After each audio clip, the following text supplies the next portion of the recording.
Growing up, my dad gave me the counsel not to tell a girl that I loved her unless I was willing to place a ring on her finger. This helped me greatly through my teenage years, and when I entered Bible college, the Lord put some godly influences in my life. There I was helped with biblical teaching about courtship as opposed to the worldly philosophy of dating.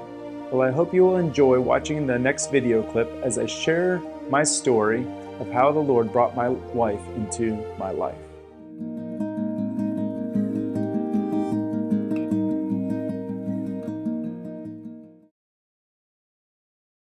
And one time I was reading Proverbs 31, and it talks about how a virtuous woman, and I thought, that's Jamie.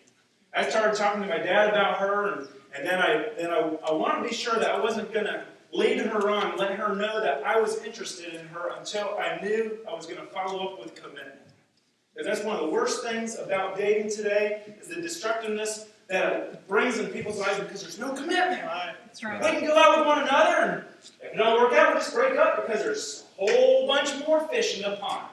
Listen, God has one person for you to marry. Amen. Don't be giving your heart to this person, this person, and then come down to the marriage altar and have all these other people, or memories, or emotional scars, even if it's not physical scars. And all that baggage you're going to bring in. And don't you dare tell that person, I'm giving you all my heart. No, you gave a piece here, you gave a piece there, you gave a piece over here. Right. And I want to be sure that I was going to have true intentions. And I went to Jamie's dad when I was over at her house one time, and I said, listen, I've enjoyed getting to know your daughter. We've become good friends. And if anything develops more seriously from this, you'll be the first to know. And so time went, our families got together and was doing some things. And then there was a Valentine's banquet that came up at her school. And she felt very awkward about this. She talked to her dad, and we were really liking each other at this point, but there was nothing real serious yet. And so she asked me, would you be willing to go to the Valentine's banquet with me? I'm like, oh. So this is what it meant to me. If I take her to the Valentine's banquet, that means I'm going to be marrying her. I have to know that before I take her to a banquet. Oh, man, you talk about going through some serious turmoil. And it seemed like a year went by. I think it's only about a week or two. And then finally, I came to the place of peace knowing that she was the one for me to marry. I arranged to meet up with her dad before the Valentine's banquet. She did not know about it. We met in a park, and we sat down on a park bench, and he's a man of few words, big fellow, 6'3", very intimidating. And I was reading about Pharaoh, and Moses having to go talk to Pharaoh. I just read about that. And I was thinking, wow, if Moses could talk to Pharaoh, I can talk to her dad. I even told him that when I was sitting there. You say those strangest things when your mind's halfway in the clouds, And so we were sitting on a park bench, and I said, I've got to know your daughter, and I believe she'd be the one the Lord would want me to marry. And I just want to pursue getting to know her more with the intention of marriage. So we weren't being engaged, but I was getting His blessing upon me, pursuing, getting to know her more. And so that's why we call it courtship. And so after the Valentine's banquet, I should have told her before, but we were able to talk alone after the Valentine's banquet that night and let her know of my intentions that I liked her. Okay, that's the first time I told her I liked her. And she's like, I like you too. And she couldn't believe what she was hearing. I told her about meeting with her dad. Well, it only took about a month and a half, and I had a ring. We went on a canoe trip, and we had another person. We always kept other people with us anytime we went, other places. And not just for other people's protection, for our protection, amen? Because we loved each other, but we wanted to keep our reputation because we both had youth groups we were involved in. We wanted to leave an example, but more importantly, we wanted to leave an example for our future kids, Amen. Which we have now. Amen? Be able to say, this is the way to do it. This is the way Mom and Daddy did it. It worked, and it was fun. But it was the Bible way. Amen?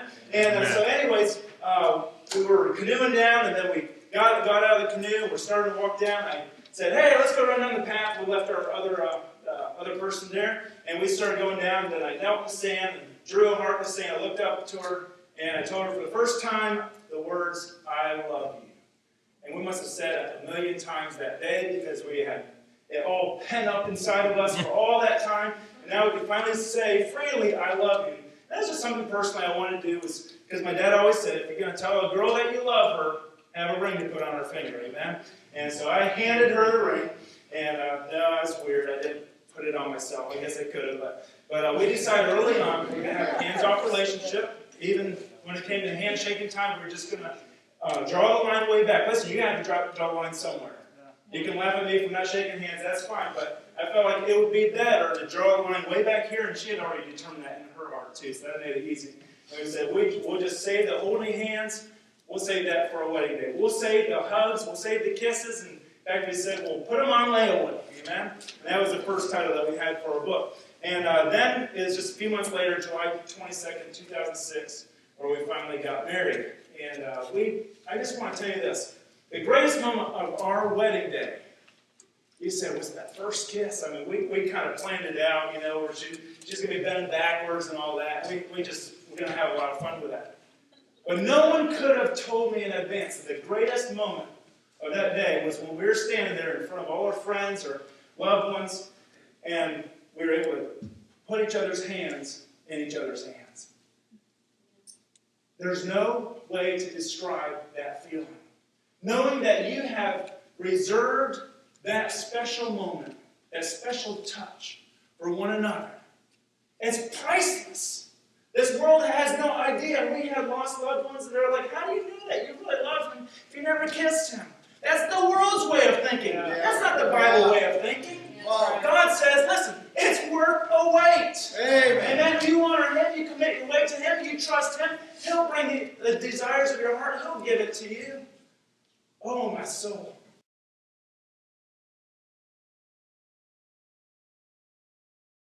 You may read the detailed account of my wife and mine love story in our book, Worth the Wait, a story of love, purity, and courtship. In this book, we combine our journals, and you will be able to read our experiences and what we were thinking as the Lord worked out the details in writing our love story.